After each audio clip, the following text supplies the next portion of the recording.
5. 백두산 미령. 우리가 만강부락을 떠난 곳은 철로진 감자꽃이 한창 피어있던 8월 말경이었다. 수확의 계절을 거대하던 화전들에서는 보리가을이 바야흐로 시작되고 있었다. 대열은 묵묵히 남으로 흘러갔다. 나의 전우들은 연대정치위원 김산호로부터 애절문 전령정들인 최금산이나 백항림에 이르기까지 모두가 백두산 지구 진출이 가지는 의의를 너무나도 잘 알고 있었다. 백두산은 군사지형학적 견지에서 볼 때 일부당관 천부막계 한 천연요새라고 말할 수 있다. 일부당관 천부막계란 한 사람이 지키는 관문을 1000사람이 열지 못한다는 뜻이다. 말하자면 아군이 지키기에는 유리하고 적이 공격하기에는 불리하다는 의미를 담고 있다. 유격전을 확대하는 데서 백두산보다 더 적중한 기지는 없었다. 고려의 윤관과 리조의 김정서도 바로 이 백두산 지구를 타고 앉아 보국 개척의 중임을 수행하였다. 남이 장군 역시 백두산 부속우에서 천하를 평정할 웅대한 꿈을 꾸었다. 백두산이야말로 조선인민혁명군이 의거해야 할 지상 제1의 보루였다. 조선인민혁명군이 백두산에 새로운 형태의 근거지를 꾸리고 국내 진출을 강화한다고 하여 지난날 만주 땅에서 모처럼 개척해온 활동 무대를 벌이는 일은 있을 수 없었다. 우리는 백두산을 거점으로 삼고 조선과 중국 두 나라 지경을 들락날락하며 정행무진의 싸움을 벌이자는 것이었다. 우리는 저놈의 백두산을 군사적 여세로 중시하였을 뿐 아니라 그것이 지니고 있는 정신적 의미를 또한 특별히 중대시하였다. 백두산은 우리나라 조정의 산으로서 조선의 상징이며 반만년의 유관 역사를 자랑하는 민족사의 발상지이다. 조정의 산 백두산에 대하여 조선 사람들이 얼마나 우러러보았는가 하는 것은 백두산 장군봉 밑에 천지 기슭 바위의 비석에 새겨진 대태백 대택수 영신비각이라는 글만 보아도 잘 알 수 있다. 나라의 생존이 심히 우려되었던 20세기 초에 대종교나 천불교의 관계인물인 천화도인에 의하여 세워진 그 비석에도 밝혀져 있는 것처럼 백두산을 지키는 천지의 영신이 이 나라 사람들을 무궁토록 안정하게 해줄 것을 기원하고 있었다. 백두산에 대한 숭상은 곧 조선에 대한 숭상이었고 조국에 대한 사랑이었다. 우리가 어려서부터 백두산을 조정의 산으로 특별히 사랑하고 숭상해온 것은 조선민족의 자연스러운 감정이었다. 고구려 영토 확장 시대의 부분노나 울두지에 대한 이야기를 들으면서 남이 장군이 지은 웅건장중한 시구들을 외우면서 윤관과 김정서의 보국 개척의 이야기를 들으면서 우리는 백두산에 깃들어 있는 선열들의 애국혼에 감동되고 매혹되었다. 나이가 들어감에 따라 우리의 마음속에 점점 더 높이 솟은 백두산은 조선의 상징인 동시에 광복 거사의 상징으로 되었다.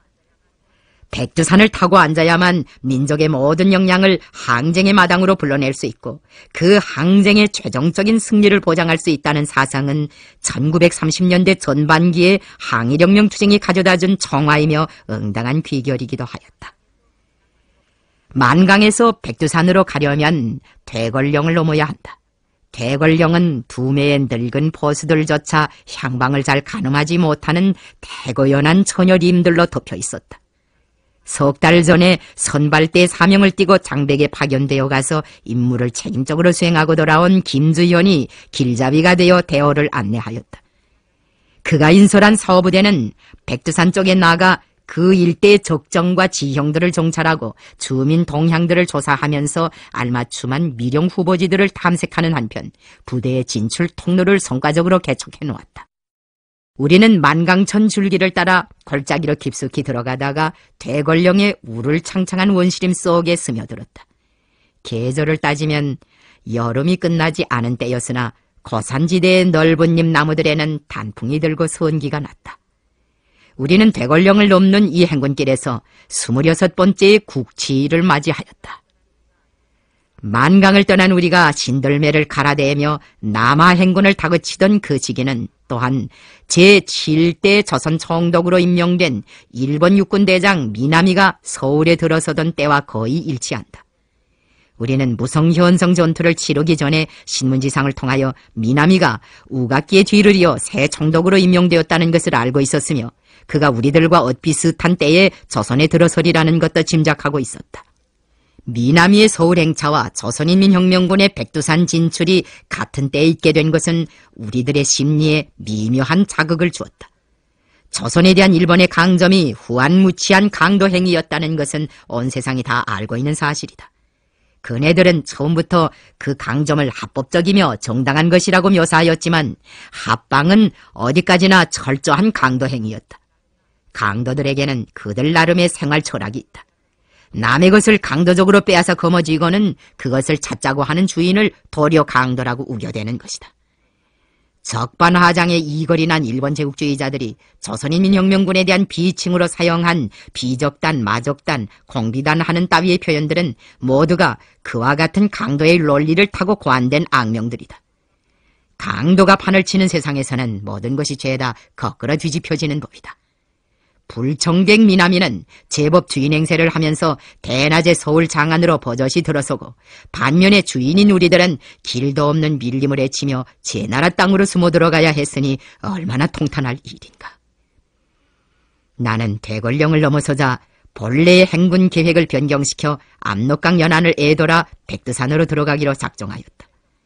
국경지대의 인민들도 만나보고 국내 동포들에게 우리의 청성도 들려주자는 것이었다. 우리가 처음으로 들린 것은 덕수거리였다. 우리 부대에는 리제우 형곤 삼천이 지도한 장백지방의 지하조직에서 4년간 청년들과의 사업을 하다가 입대한 대덕수 출신의 신입대원이 한 명 있었다. 그의 이름은 강현민이었다. 그가 혁명군에 입대한 것은 우리가 무성지방에서 활동하고 있을 때였다. 그는 약담배를 가지고 다니면서 서장사를 하느라고 무성으로 들락날락하다가 우리 공작원들의 알선으로 나도 만나고 유격대에도 입대하였다. 우리는 강현민과 김주현인의 선발대를 통하여 덕수거리 일대 주민 동향에 대하여 구체적으로 여야하였다. 덕수거리는 장백의 모든 주민지구 가운데서도 농촌혁명화가 가장 잘된 고장이었다. 그곳에는 3.1인민 봉기 이후 독립운동자들이 개척해 놓은 반일 애국투쟁의 전통과 그 투쟁을 통해 끊임없이 단련되어 온 믿음직한 군중 토대가 있었다. 덕수거리는 강진건이 지도한 독립군의 본거지였다. 독립군은 덕수거리에 4년제 소학교를 세우고 청소년들과 농민들에 대한 계몽활동도 하였다. 팔도구 시절에 우리 아버지도 여러 번 이 고장을 다녀갔다. 독립군 단체들의 해체로 독립군 운동이 쇠퇴기에 들어서고 있을 때 리제우의 무장소조가 터도의 강령을 들고 덕수거리에 진출하여 군사정치 활동을 벌이었다. 리제우가 체포된 후에는 형곤 삼천이 최효일, 박차석과 함께 덕수거리를 거점으로 삼고 이 일대에서 대중을 의식화하고 조직화하였다. 그들의 노력에 의하여 장백지방에는 백산청년동맹 산하 조직이 결성되었다. 동맹은 정치군사훈련소를 설치하고 수많은 정치공작원들과 유격대원 후비들을 육성하였다.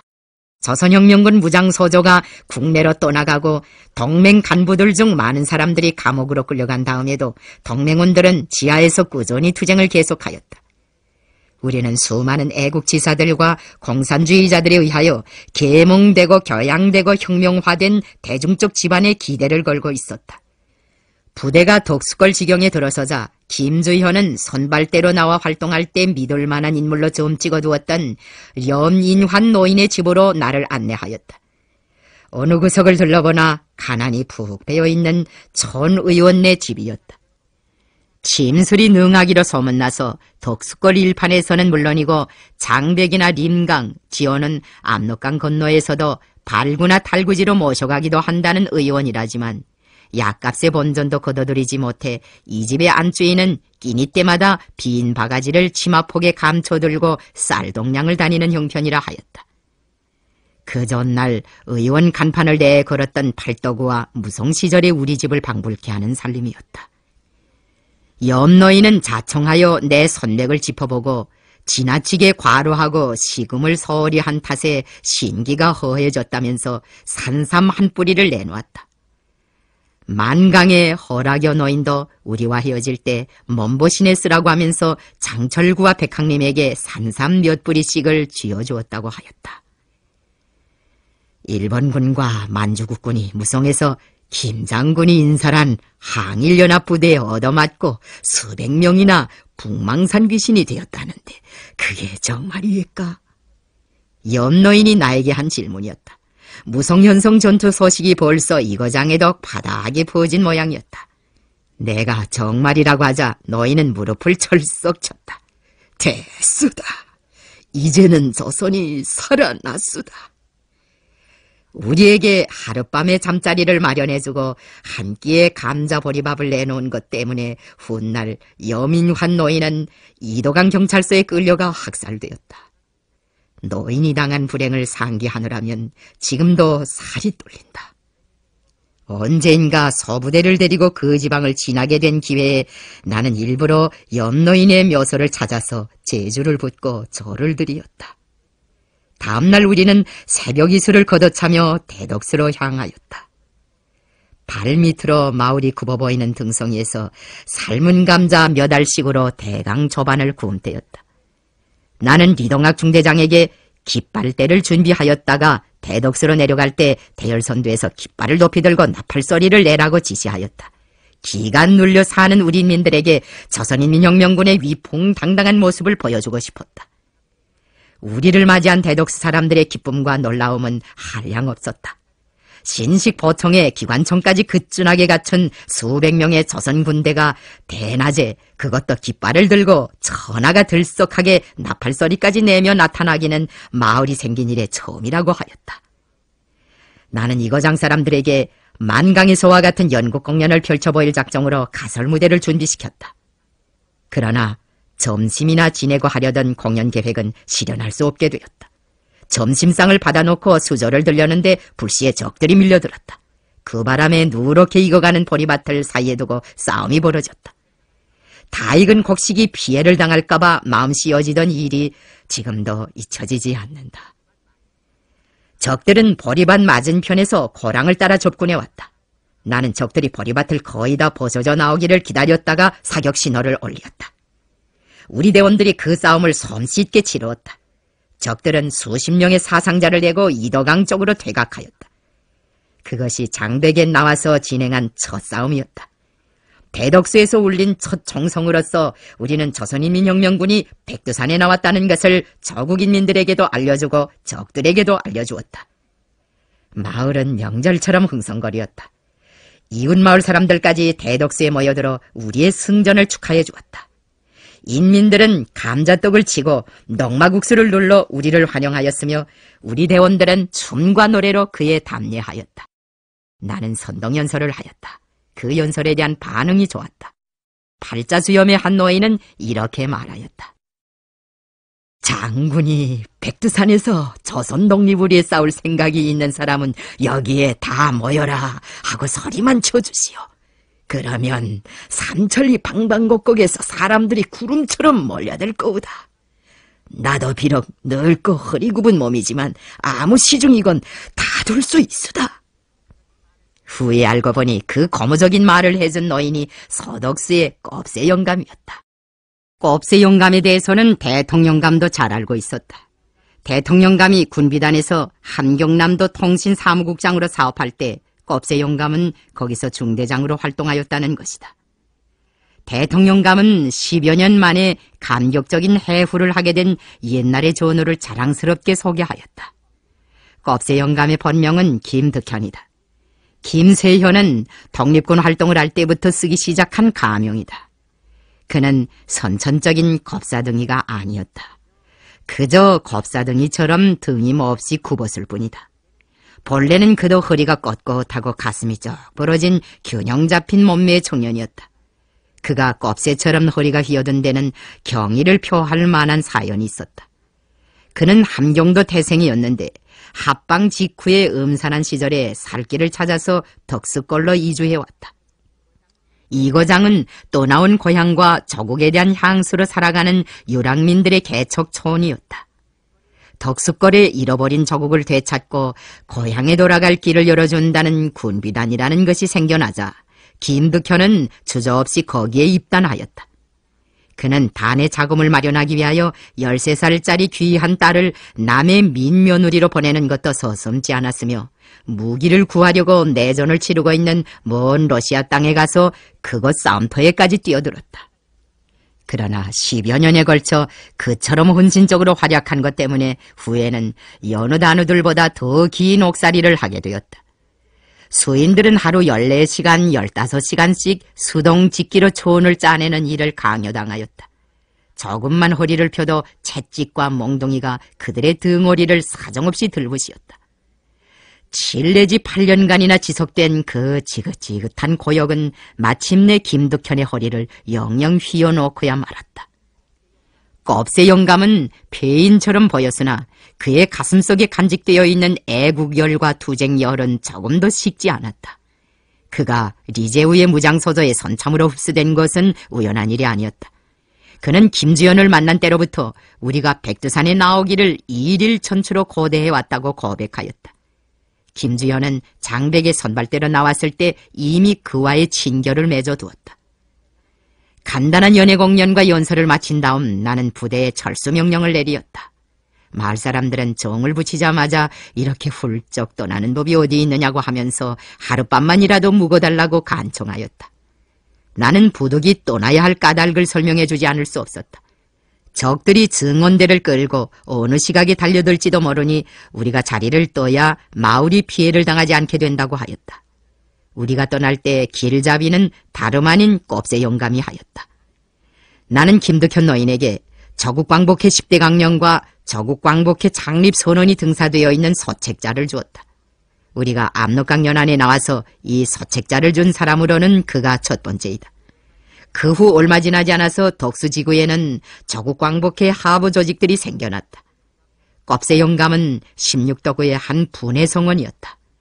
덕수지구의 여러 말단 조직들 가운데서 그 분해 조직이 가장 핵심적인 조직이었다. 오늘날의 청년에서처럼 모범분해라는 칭호를 제정할 수 있었다면 그 분해가 제일 선참으로 모범분해가 되었을 것이다. 김득현 노인은 여러 마리의 개를 길렀다. 후각이 유달리 예민한 그 영악한 맹견들 때문에 밀정이나 경찰들은 그 집에 함부로 범접하지 못하였다. 그 집 개들이 사람을 신통히 가려냈다. 우리 사람들이면 초면 인물이 접근해도 짖지 않았다. 김주현, 김학실, 김정숙을 비롯하여 개별 공작을 나가는 우리의 서부대 성원들이나 연락원들이 덕수지구에 가면 꼽새 영감의 덕을 많이 입군하였다. 김정숙이 한 번은 단독 임무를 받고 장백현 중강구 쪽에 다녀온 적이 있었다. 우리가 백두산에 나온 그해 초겨울이었다. 그 당시 개별 임무를 받고 나다니게 되는 동무들은 도중 양식으로 생쌀이 아니라 주먹밥이나 삶은 감자 같은 익은 음식을 가지고 다녔다. 간도의 항일 근거지들에서도 개별 임무를 수행하는 통신원들은 그렇게 하였다. 여러 사람이 짝을 지어 다닐 때에는 망을 세워놓고 밥을 지어 먹어도 되지만 혼자서는 불을 피우고 밥을 지어 먹을 수 없었다. 산 사람이라는 표적이 나기 때문이다. 정석이도 삶은 감자 몇 알을 싸들고 여방자를 떠났다가 노상에서 온 시래기를 씹고 있는 노파와 아이를 만났다. 정숙은 그 정상이 너무도 가공해서 눈물을 흘렸다. 그는 자기의 도중 식사를 그 유랑코아와 노파에게 고스란히 넘겨주고 나서 후들거리는 다리를 가까스로 옮겨놓으며 산길을 터봤다. 훗날 그는 자기가 어떻게 꼽새 영감네 집에까지 가낼 수 있었는지 모르겠다고 말하였다. 정신을 차리고 보니 꼽새 영감 내외가 자기의 양옆에 미음 그릇과 숟가락을 든 채 울며 앉아있더라는 것이다. 그 집 내외는 미음도 써주고 녹두지짐도 붙여주고 정자닭을 잡아 곰도 해주면서 정수기를 극진히 간호하였다. 그런 간호가 아니었더라면 자기가 살아서 백두산 미령으로 돌아올 수 없었을 것이라고 정숙은 해방 후에도 여러 번 외웠다. 꼽새 영감이 우리 미령에도 여러 번 왔었다. 온전치도 못한 몸으로 후원 물자를 지고 들어왔다가는 기회를 엿보아 다른 사람 모르게 나를 찾곤 하였다. 우리가 반절구 전투를 할 때에도 그는 길잡이를 서주었다. 1939년에 서덕수의 수림 속에서 5.1절 경축대회를 벌렸을 때에는 농민대표로 참석하여 우리를 즐겁게 해주었다. 1942년 초에 나는 껍새 영감이 병사하였다는 슬픈 소식을 들었다. 우리는 백두산 시절에도 그 후에도 껍새 영감에 대하여 정정 추억하곤 하였다. 1947년 11월 나는 갓 설립된 만경대 혁명학원 학생들에게 입힐 교복이 마련되었다는 보고를 받고 그 교복을 입은 학생들이 보고 싶어서 원아들을 몇 명 보내달라고 한 적이 있다. 그때 우리 집에 온 아이들 중에는 곱새 영감의 아들 김병순도 있었다. 그 후 학원으로 찾아간 김정숙은 병순이를 따로 만나 유격대 시절부터 애용해 오던 만년필을 선물로 주면서 공부를 잘하라고 당부하였다. 1949년 8월 김병수는 새 군관복에 소대장 견장까지 달고 나와 김정숙 앞에 나타났다. 경비소대장으로 배치되어 온 것이다. 정말 기이한 인연이었다. 그날부터 그는 우리 곁을 하루도 떠나지 않았다. 정숙동무를 잃은 슬픔도 함께 겪었고 충청북도 수안보의 전선사령부에도 같이 갔으며 자강도 고산진의 최고사령부에도 같이 가서 지냈다. 그 후에도 오랫동안 우리 곁에 가까이 있었다. 나는 항상 내 신변 가까이에서 떠돌고 있는 곱새 영감의 마음을 느낄 적마다 대덕수 마을에서 그가 한 말과 서덕수 등판의 달밤을 추억하곤 하였다. 서덕수 등판에서 수경한 이튿날 우리는 부대를 마등창 수림 속에 이동시키고 대원들을 휴식시켰다. 나도 풀밭에 누워 책을 보다가 굿잠이 들었는데 총소리가 났다. 15도구 방향과 2도강 방향에서 밀려온 적들이 남북 양쪽에서 거의 동시에 달려들었다. 무성한 숲은 저가를 구분하기 어렵게 하였다. 만일 우리가 감쪽같이 빠져나가면 적들의 협공을 저들끼리의 고륙 상쟁으로 역전시킬 수 있는 절호의 기회였다. 우리는 마등창 수림에서 슬쩍 빠져나와 15도구 골 등판으로 올라갔다. 그 등판에서 적들끼리 싸우는 꼴을 구경하였다. 그것이 세칭 서덕수 전투라고 하는 마등창 망원 전투이다. 그날 적들끼리의 맹렬한 싸움이 서너 시간쯤 실이 걸렸던 것 같다. 구경꾼들이 지루할 정도였다. 적들은 이렇게 장시간 싸우다가 이도강 쪽 패가 정 못 견디겠던지 먼저 퇴강 나팔을 불었다. 그 나팔 소리를 듣고서야 15도구 쪽 패도 제 편끼리 싸운 줄 알았는지 사격을 중지하였다. 수백 명의 유격대는 도대체 어디로 사라졌는가? 온데간데 없으니 그야말로 귀신이 고칼 노릇이 아닌가? 이 불가사의한 문제에 대한 해명을 적들은 우리의 둔갑술에서 찾은 것 같다. 우리가 둔갑술을 써서 승천입지하고 신출기몰한다는 소문이 국경지대에 바다하게 퍼지기 시작한 것이 이 서덕수 전투가 있은 때부터였던 것 같다. 그날 적들은 담가가 모자라 신창동의 집집마다에서 문짝이라는 문짝은 다 뜯어다가 저들의 시체를 거두어가지고 황황히 꽁무니를 뺐다. 그 통에 신창동 사람들은 한동안 문 대신 가만히 짝을 달고 지내지 않으면 안 되었다. 대덕수와 서덕수에서 인민혁명군이 울린 총소리는 장백과 그 대안의 조국인민들에게서 큰 반향을 불러일으켰다. 전투가 끝난 다음 우리가 감자밭이 결단난 데 대하여 걱정하자 신창동의 한 농민은 이렇게 말하였다. 감자밭은 결단났지만 악기 같은 외놈 군대들이 저렇게 죽탕이 되어 나뒹구는 걸 보니 풍년된 감자밭을 보는 것보다 더 기쁘오다. 덕수골 일대에서는 그 후 여러 명의 청년들이 입대를 단원하였다. 그들의 입대는 장백지방에서 혁명군 대오를 급격히 확대시킨 대대적인 참군운동의 소막으로 되었다. 인민혁명군의 장백 진출과 군사적 위세 앞에서 적들은 대경실색하였다. 장백지방 경찰기관들에서는 경찰들이 집단적으로 사직서를 내고 공직을 회피하는 리직 은퇴 바람이 불었다. 적들의 통치체계에서는 심한 혼란이 일어났다. 이도강에서는 집단부락 출입도 앞문으로가 아니라 뒷문으로 한다고 하였다. 우리는 장백당에 와서 군사작전만 한 것이 아니었다. 대중을 교양하고 결속하기 위한 조직 정치사업도 진행하였다. 우리의 정치공작원들에 의하여 덕수골, 지안개골 일대에서는 조국 광복회 하부 조직들이 도처에 꾸려졌다. 국내에서도 조직들이 꾸려지기 시작하였다.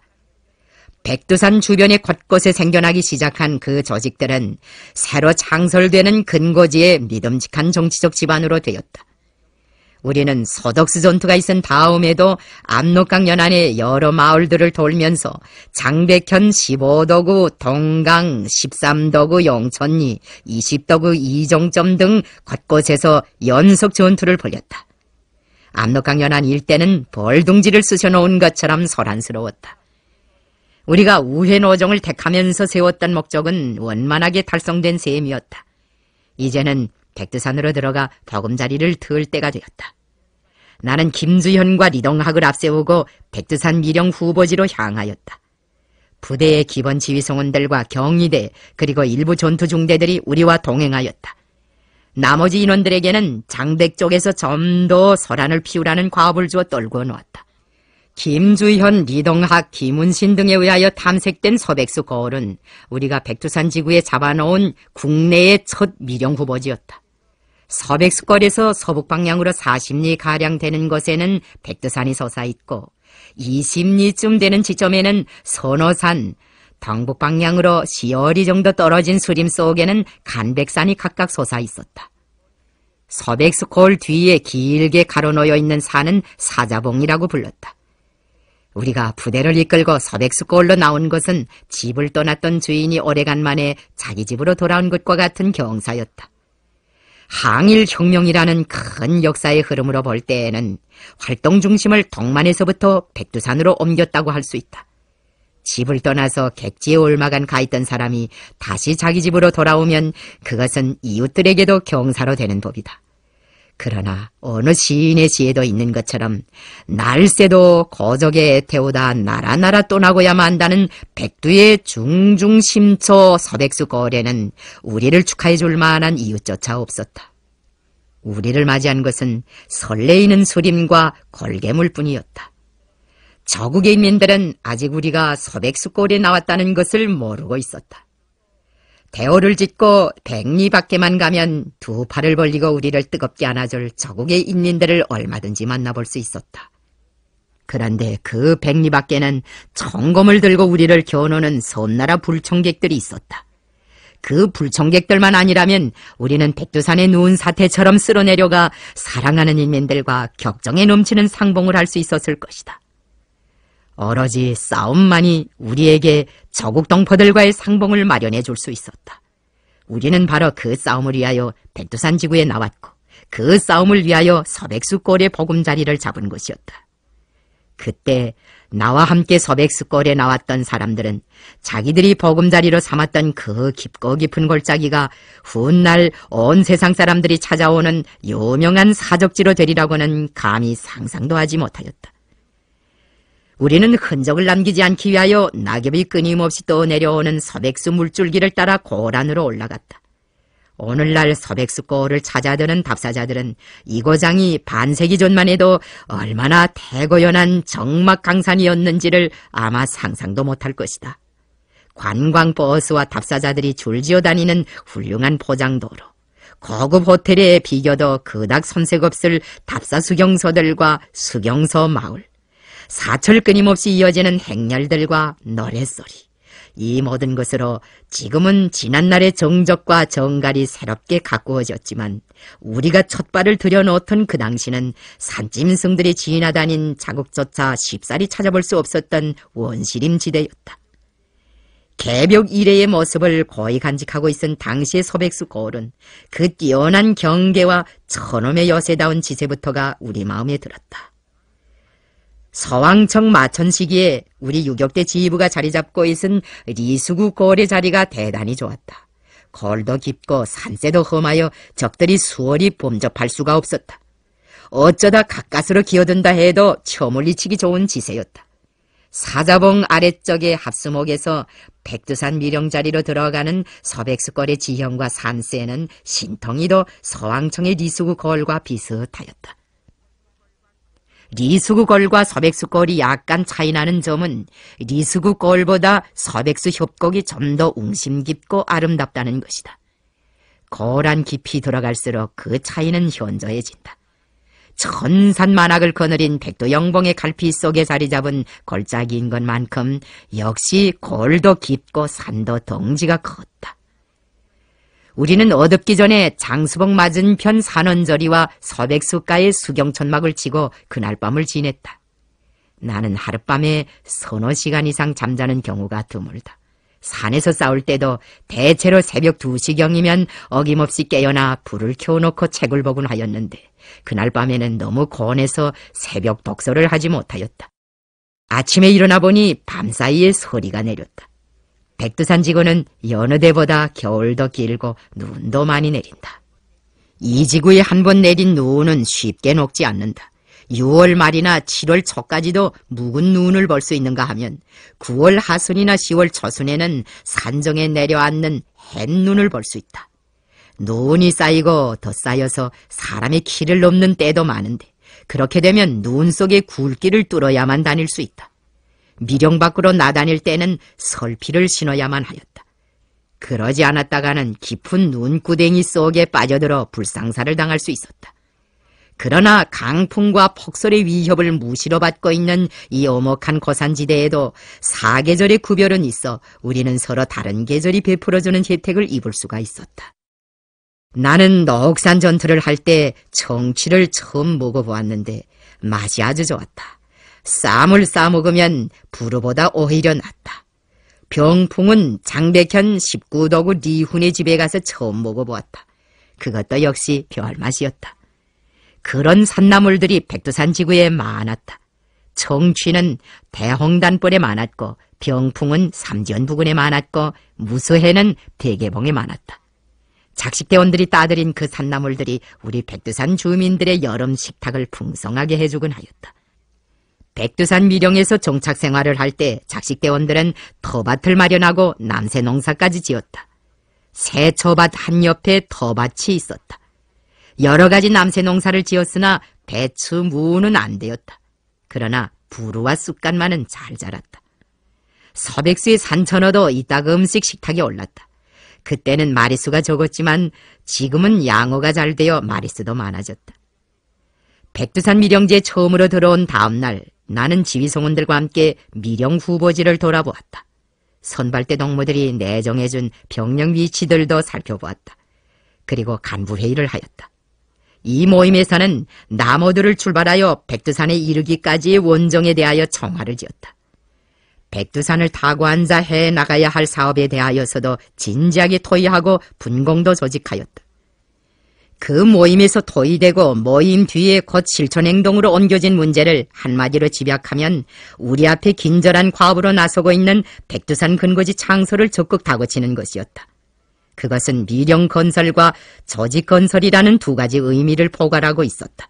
즉, 백두산 근거지를 창설한다는 것은 백두산 지구의 미령들을 건설한다는 것과 백두산 기슭의 주민지대들의 지하혁명 조직들을 건설한다는 것이었다.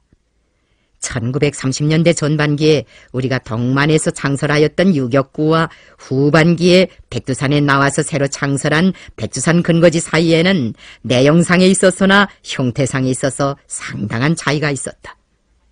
전반기의 동만 유격구는 고정된 유격구를 유격활동의 본거지로 삼은 근거지로서 눈에 보이는 공개적인 혁명 근거지였다. 그러나 우리가 후반기에 새로 창설한 백두산 근거지는 은폐된 미령들과 지하혁명 조직들에 의거하여 군사정치활동을 전개한 보이지 않는 혁명 근거지였다. 전반기에는 근거지 안의 인민들이 인민혁명정부의 시책 속에 살았고 후반기에는 지하 조직망에 망라된 인민들이 표면상으로는 적의 통치를 받았으나 안속으로는 우리의 지령과 노선에 따라 움직이었다. 전반기에는 유격구 사수를 위한 방어에 큰 힘을 넣어야 하였지만 후반기에는 그렇게 하지 않아도 되었다. 이로부터 우리는 유격활동을 광활한 지역에서 불려나갈 수 있는 가능성을 얻게 되었다. 다시 말해서 우리는 근거지 형태를 바꿈으로써 주동적인 공격자의 위치에 서게 된 것이다. 그러므로 근거지를 확대하면 확대할수록 우리의 활동 영역은 그만큼 더 넓어지게 되어 있었다. 우리는 백두산 미령을 중심으로 장백의 넓은 지역과 장차로는 백무고원, 개마고원, 낭림산줄기로 뻗어나가면서 근거지를 국내 정심 깊이 확대하며 더 나아가서는 무장투쟁의 불길을 북부조선으로부터 중부조선을 거쳐 남부조선에 이르는 전국적 판도해로 번져가게 하는 동시에 당조직 건설과 통일전선운동을 확대 발전시키고 전민 항쟁 준비도 강력히 추진시킬 작정이었다. 미령망 창설과 지하조직망 건설이 이처럼 우리들의 전망과 생사운명, 나아가서는 항일혁명의 승패를 좌우하는 첨예의 문제로 되어 있은 것만큼 우리는 이 문제들에 대한 해결에 선차적인 관심을 돌리지 않을 수 없었다. 먼저 미령 건설을 1차적 과제로 내세우고 이 과업을 각 부대에 맡겼다. 먹고 입는 문제의 해결 과제는 김주현에게 맡겼다. 미령 설치와 운영을 위한 이 두 가지 문제는 통속적으로 말해서 우리의 시기주 문제이기도 하였다.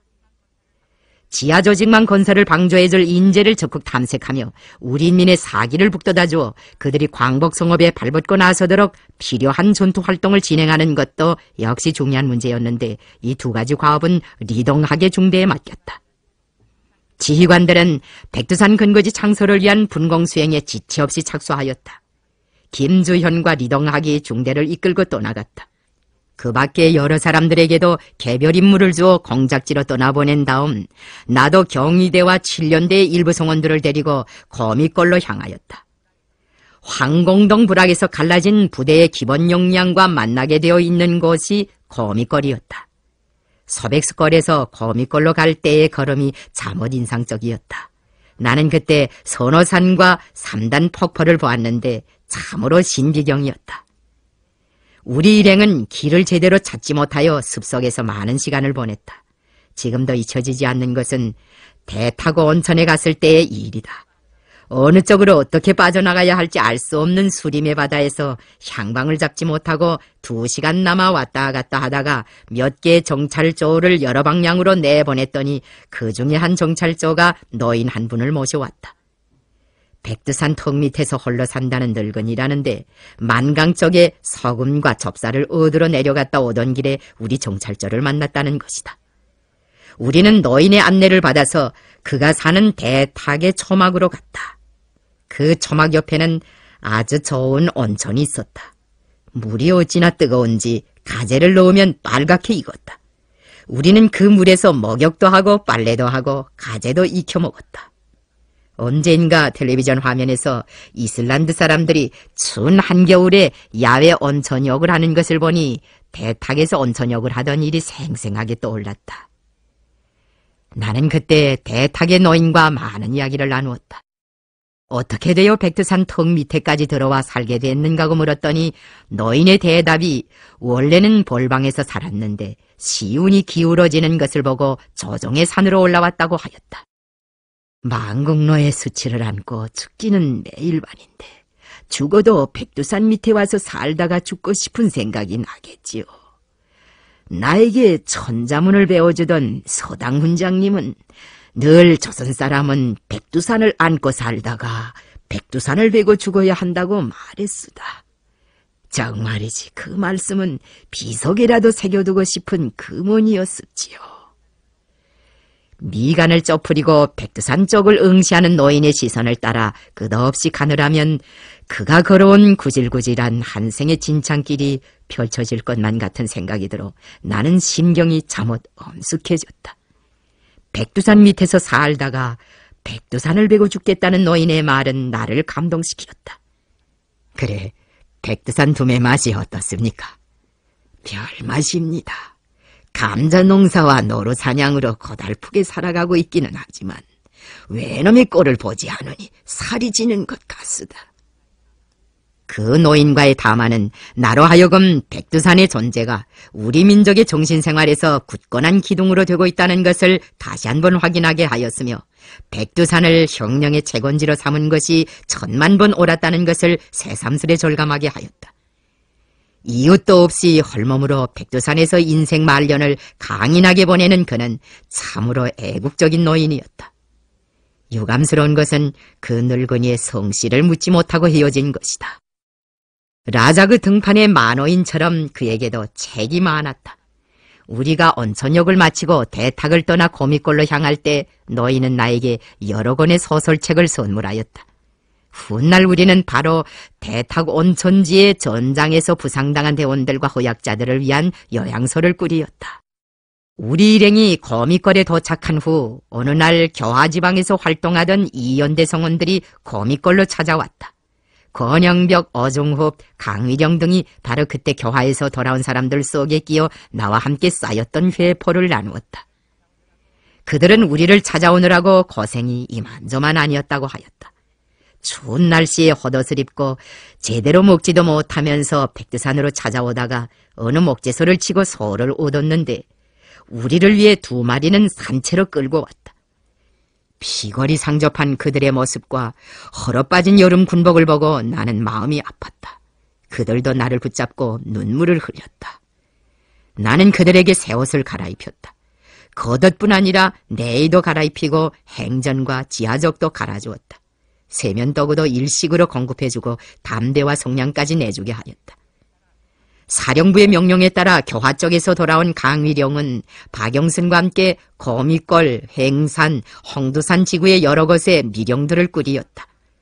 박영순과 강위령은 도끼 하나만으로도 한개 연대가 너끈히 수경할 수 있는 커다란 깃털집을 2 내지 3일 사이에 척척 지어내는 훌륭한 솜씨를 가지고 있었다. 장백지구의 미령 건설에서는 아마 그 2사람의 수고가 제일 많았을 것이다. 저구간인의 부대 사람들이 고미골에 왔을 때 우리 부대 사람들이 단 하루 사이에 자기들의 숙소를 지어놓는 솜씨를 보고 경탄하였던 것도 기실은 그들의 덕이었다고 말할 수 있다. 내가 고미골에서 얼마 동안 지내다가 서백수골로 돌아왔을 때에는 이미 여러 지점의 미령지들의 새 귀틀집들이 일어섰다. 사령부와 부대 병실들, 출판소와 재봉소 건물들, 위병소와 차단소들이 밀림석 곳곳에 생겨났다. 미령의 귀틀집 출입문들에 노루발적 손잡이가 달리게 된 것이 그때부터였다. 그 하찮은 노루발적 손잡이가 나에게는 역사적 시기를 구획짓는 리정표처럼 내리에 새겨져 있다. 우리의 백두산 주택들의 노루발적이 문 손잡이로 달리게 된 때로부터, 다시 말하여 서백수골에 우리들의 보금자리가 꾸려지게 된 때로부터 백두산 미령은 조선혁명의 본거지로 중심적 용도 거점으로 되었다. 백두산 미령은 조선혁명의 채권지인 동시에 심장부였으며 우리의 중핵적인 작전기지, 활동기지, 후방기지였다. 바로 그 백두산 미령으로부터 미구의 북부, 중부 조선의 곳곳에 부채살같이 뻗어나가면서 수많은 비밀 근거지들이 생겨나게 되었다. 그 미령들에서 삼천리 방방곡곡에 혁명의 불길을 지피기 위하여 권영벽, 김주현, 김평, 김정숙, 박덕금, 마동희, 지태환 등의 수많은 정치공작원들이 전국 각지로 떠나갔으며 또한 백두산으로 우리를 찾아왔던 리재순, 박달, 박인진 등의 수많은 인민의 대표들이 새로운 혁명의 불씨를 안고 다시금 인민들 속으로 들어갔다. 그리고 우리의 부대들이 원수들을 찾아 출전의 길을 떠났다. 혁명의 운명과 직결된 크고 작은 모든 일들이 거의 전부 백두산 미령에서 구상되고 설계되고 행동에 옮겨졌다. 백두산 미령망에 속한 위성 미령들은 조선 쪽에도 있었고 중국 쪽에도 있었다. 사자봉 미령, 검산 미령, 선어산 미령, 간백산 미령, 무두봉 미령, 서연지봉 미령 등은 조선 쪽에 꾸려놓은 미령들이었으며 거미골 미령, 지양계 미령, 이덕강 미령, 횡산 미령, 리명수 미령, 부물 미령, 정복 미령들과 무성지구의 여러 미령들은 서간도 쪽에 끓여놓은 미령들이었다. 우리는 필요에 따라 여기저기 왔다 갔다 하면서 그 모든 미령들을 다 이용하였다. 백두산 지구의 미령들은 각이한 사명과 임무를 수행하였다. 순수한 비밀 병영의 역할만 한 것이 아니라 재봉소나 무기수리소, 병원 같은 후방 미령의 역할을 한 것도 있었으며 공작원들의 중간 연락소나 수경소 역할을 한 것도 있었다. 백두산 미령망의 심장부는 서백수골의 미령이었다. 그러므로 그 당시 우리는 서백수골의 미령을 백두산 1호 미령이라고 불렀다. 지금은 백두산 미령이라고도 부르고 백두미령이라고도 부르고 있다. 최대한의 안전과 비밀을 보장하기 위하여 거기에는 사령부 직속 부서성원들과 경위대를 포함한 일부 골간 부대만 있게 하고 출입도 엄격히 제한 단속하였다. 그 당시 우리와 함께 상시적으로 지내지 않는 부대나 개별적 사람들이 사령부에 찾아왔을 때에도 서백수골의 미령에서 만나지 않고 2호 미령, 사자봉 미령, 2호 미령에 나가 만나주곤 하였다. 2호 미령에서는 사령부를 찾아온 부대나 개별적인 방문객들을 맞아도 주고 쉬우기도 하고 떠나보내기도 하였으며 경우에 따라서는 그들에게 강습이나 훈련도 주었다. 2호 미령은 사령부를 찾아온 사람들의 접수소인 동시에 대기소이기도 하였고 면담소인 동시에 숙소이기도 했으며 또한 강습소인 동시에 훈련소이기도 하였다. 그 당시 사령부로 찾아오는 통신원들도 흔적을 내지 않게 하기 위하여 리명수 쪽에서 올라오다가 서백수골 오기에서부터는 서백수 물줄기를 따라다니게 하였다. 우리는 미령의 처서들을 누구에게나 다 알리지 않았다. 누구나 다 아는 것은 비밀이 아니고 미령도 아니다. 백두산 미령과 그 주변 미령들이 있는 것을 속속들이 알고 있은 것은 김주현과 김혜산, 김운신, 마동이와 같이 연락 임무를 도맡다시피 했던 몇몇 사람들과 서수의 지휘성원들 뿐이었다. 백두산 미령과 그 밖의 다른 미령들 그리고 거기서 지냈던 우리 주민들이 항일혁명이 승리할 때까지 자기들의 존재를 거의 숨겨보존할 수 있은 것은 천만다행스러운 일이다. 백두산은 나의 청춘 시절의 집이었다. 어린 시절의 고향집 식설에 비할 수 없는 많은 식설들이 나와 함께 거기서 지내며 백두산의 누운 비를 맞았고 오늘의 조국을 꿈꾸었다. 백두산에서 우리와 함께 동고동락하던 그 전날의 백두산 개척자들 가운데서 지금 남아있는 사람은 얼마 되지 않는다. 이런 사정은 우리로 하여금 후세들에게 백두의 갈피갈피에 차넘치는 우리 당의 혁명 역사와 선열들의 투쟁 업적을 소개하고 전해주어야 할 선대로서의 사명을 제때 올바로 수행할 수 없게 하였다. 나도 백두산 미령을 제때 찾아주지 못하였다. 건당, 건국, 건군 사업과 전쟁, 복구건설 등 하도 많은 일감을 짊어지고 있다 보니 젊어서는 백두산 시절의 본거지로 와볼 짬을 내지 못하였다. 박영순이 내가 살아있을 때에 백두산 미령의 옛 자리들을 후대들에게 찾아주라고 몇 번이나 일렀지만 그 전날에 그 날파람이 있던 목수도 자기들이 직접 지은 거미거리나 지양계, 횡산의 미령자리들과 청봉, 대개봉, 무포 같은 수경지 자리까지는 찾아내면서도 백두산 미령자리는 끝내 못 찾아내었다. 그렇다고 그들을 나무랄 수도 없었다. 그들은 그 미령에 가보지 못한 사람들이었다. 결국 백두산 미령자리는 늦게나마 내가 찾게 되었다. 어쩌다 짬이 생긴 김에 백두산 지구 미령들을 꾸려놓은 것을 보고 싶어 그곳에 간 적이 있었다. 그런데 돌아오면서 서백수 다리가 있는 한 고장의 지세가 하도 눈에 익어 보여 답사성원들을 서백수골로 파견하였다. 100여 기일쯤 되는 벼랑바위 봉우리가 있는 골 안에 찾아 들어가면 그리 넓지 않은 새초밭이 있을 테니 한번 찾아보라고 일러 보냈다. 그러면서 그 골 안은 산과 산이 서로 붙어있기 때문에 밖에서 보아서는 잘 알리지 않는다는 것을 특별히 강조하였다. 그 지구가 당시까지만 하여도 어찌나 무시무시하고 험했던지 압록강 연안 참관 도로를 내기 위하여 언젠가 현지의 책임서기와 군사무관을 답사 보낸 적이 있는데 그들이 그만 원시림 속에서 길을 잃고 숱한 애를 먹은 일도 있었다. 허위중대를 보내어 그들을 겨우 찾아 데려왔다. 실로 미혼진에 못지않는 헌미의 지대였다. 서백수골로 들어간 탐사 답사성원들은 마침내 그곳에서 먼저 구호나무들을 발견한 데 이어 집자리와 수경지 자리들도 찾아내었다. 이리하여 우리 혁명의 후세들 앞에 백두산 미령이 옛날 그대로의 모습을 보여주게 되었다. 오늘날 백두산은 우리 혁명의 2세, 3세, 4세들에게 1세들이 지녔던 백두의 혁명 정신을 따라 배우게 하는 학교로 되고 있다. 광활한 백두대지에는 대로천혁명박물관이 형성되었다. 역사의 흐름과 더불어 백두산의 상징적 의미는 풍부해졌다. 실제에 있어서 백두산은 이미 30년대 후반기에 자기의 고유한 상징적 의미 외에 새 의미를 띠기 시작하였다. 사화산이던 백두산에서 분출한 광복혁명의 영함은 2천만 동포의 주목을 끌었다. 항일혁명의 불길이 미쳐간 겉것을 돌아본 작가 성령은 자기의 답사 기행문 집에 백두산은 어디서나 보인다는 표제를 붙였다. 그 표제가 말하듯이 우리가 백두산을 타고 앉은 때로부터 백두산은 어디서나 보이는 광복의 활화산, 혁명의 성산으로 되었다.